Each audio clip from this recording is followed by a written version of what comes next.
Hello there, and a warm welcome to each of you.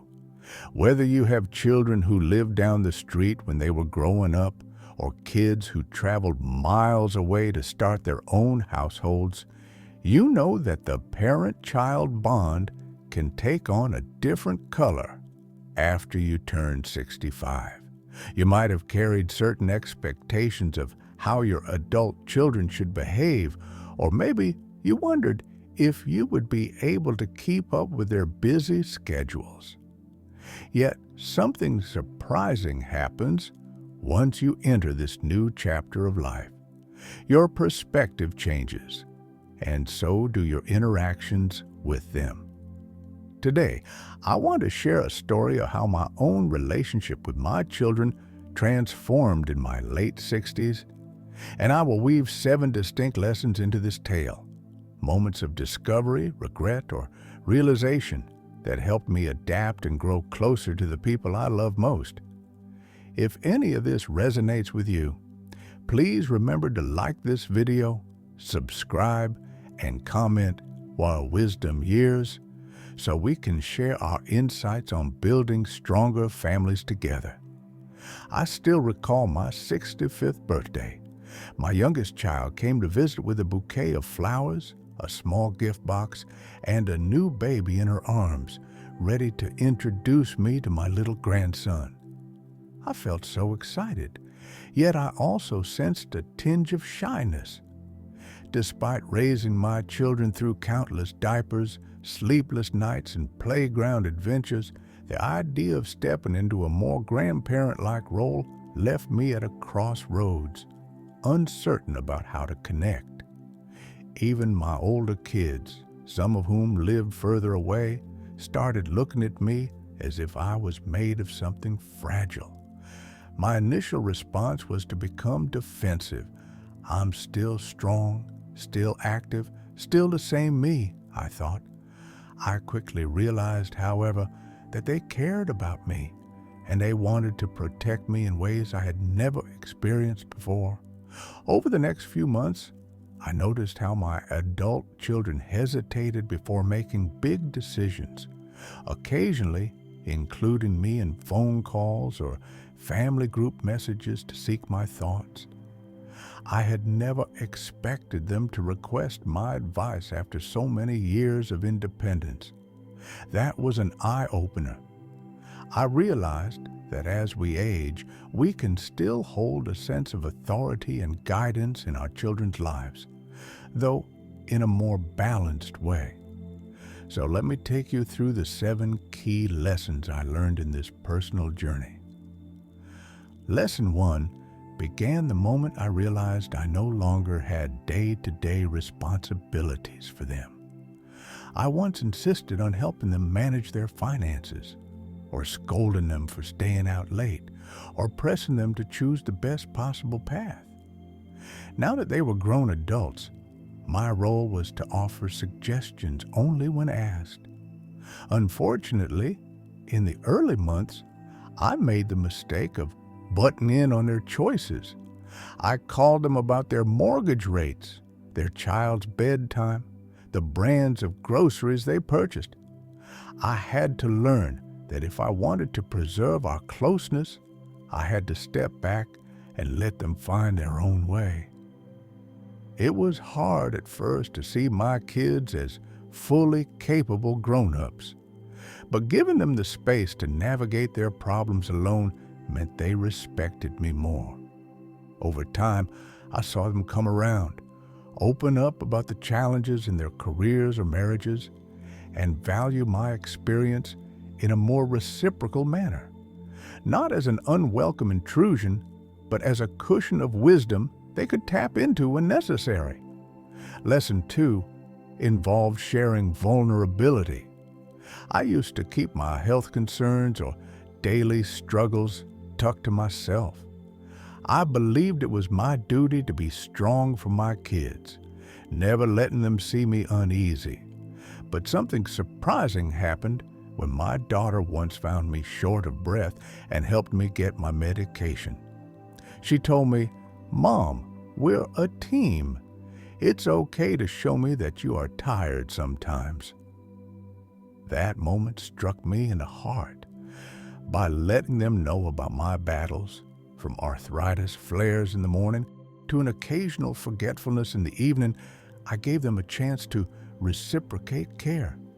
I discovered that being honest about my frailties was not a burden to them, but a vital part of building trust in our new adult-to-adult relationships.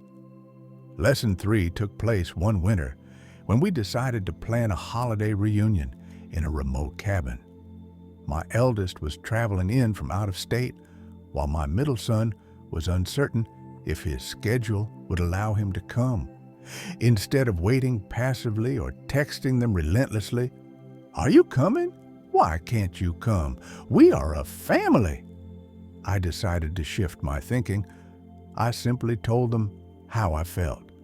"I miss you, and I'd love to see you if possible, but I understand your obligations." That acceptance was crucial. I witnessed how it took the pressure off them, guilt melted away, and they made their decisions from a place of love. One child found a way to rearrange obligations and make the trip. Another sent me a sweet note about reuniting soon. That was enough for me.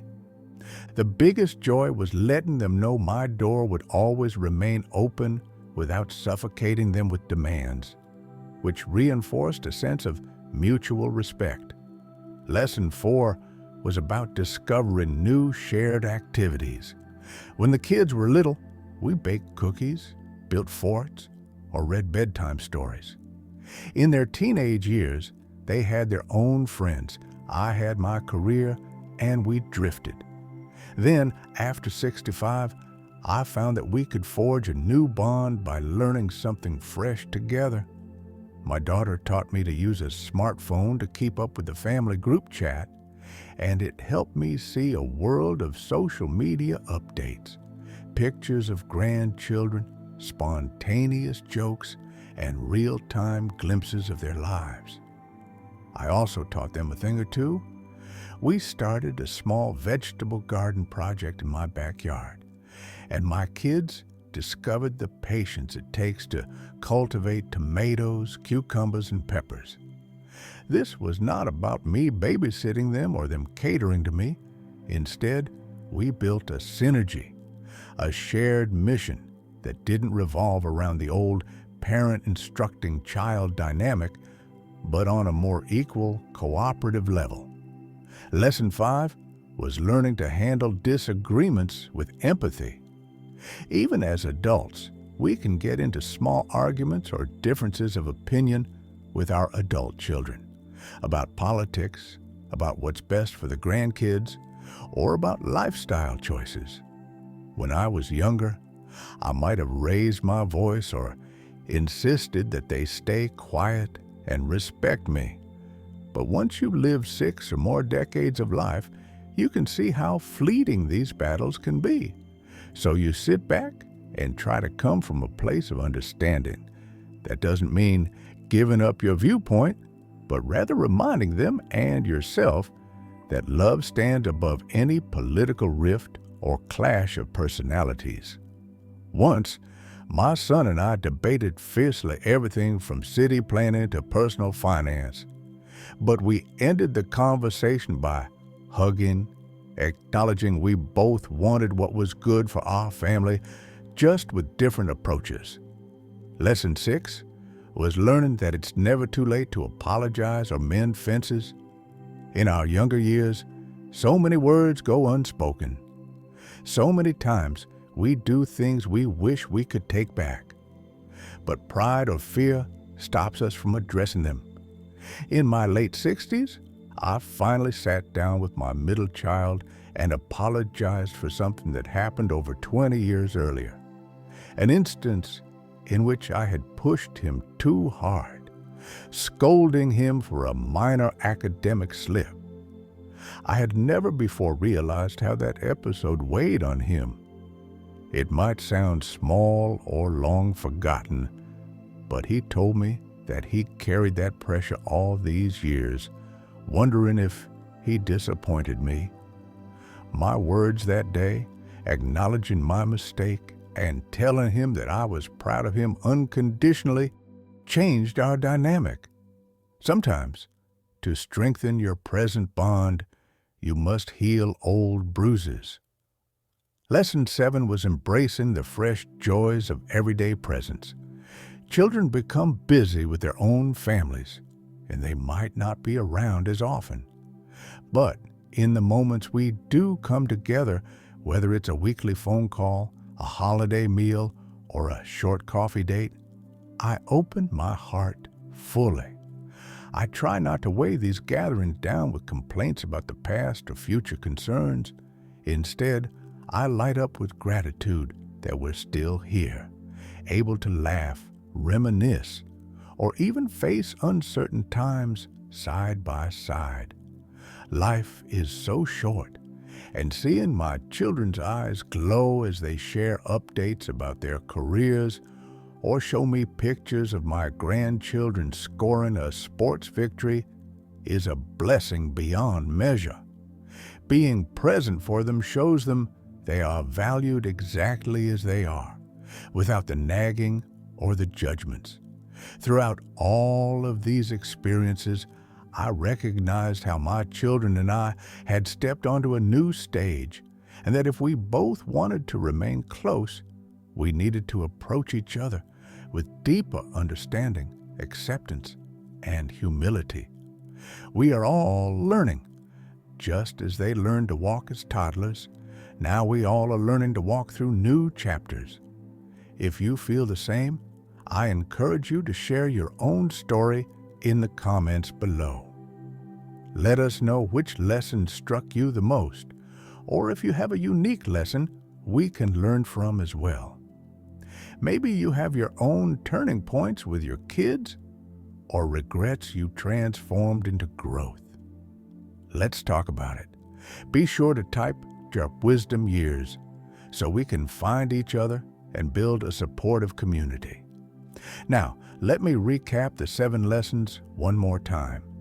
First, I learned to see them as capable adults and offer advice only when asked.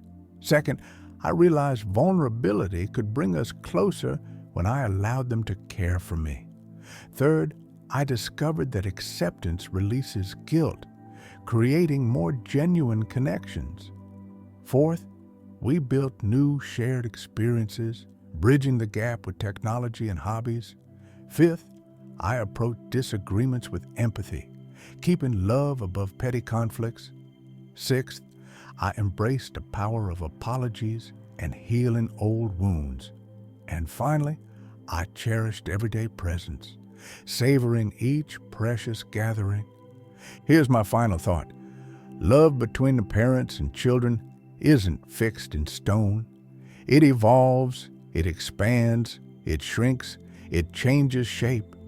But if we keep listening, keep learning, and keep showing up without fear or pride standing in the way, that love can take on a new brilliance that lights up every season in our lives. We can remain a supportive presence in our children's world even as we watch them flourish on their own. Thank you for spending time with me, and thank you for opening your heart to my story.